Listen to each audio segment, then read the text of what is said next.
সঙ্গে সঙ্গে আবু জেহেল বলতেছে এভাবে হবে না, সারাদিন তাকে মারতে হবে।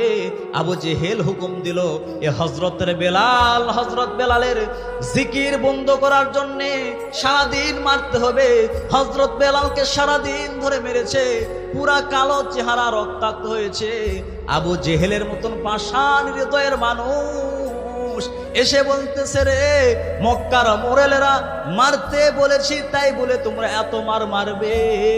আবু জেহেলের মতন পাষাণ হৃদয়ের মতন মানুষ চোখ দিয়ে দরদর করে পানি পড়তেছে। আবু জেহেল বলতেছে মারতে বলেছি তাই বলে তোমরা এত মারবে?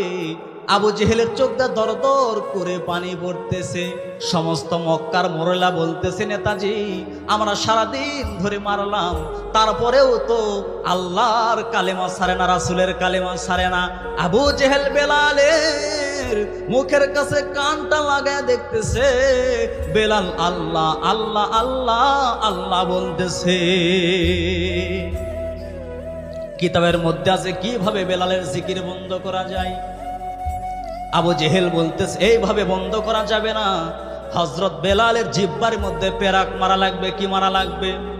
আমাদের জিহ্বার মধ্যে যদি একটা কাঁটা ঢোকে তাহলে আমাদের অবস্থা কি হবে?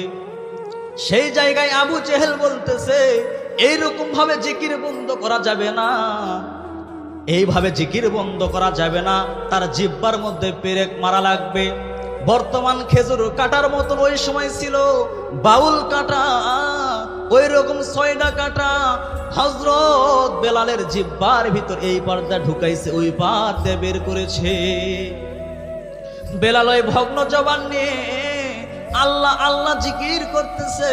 বেলালের দেহের মধ্যে কোনো শক্তি নাই, আবার জিহ্বার মধ্যে পেরেক মেরেছে, বেলাল কিছুই বলে না। হযরত বেলালকে বলতেছে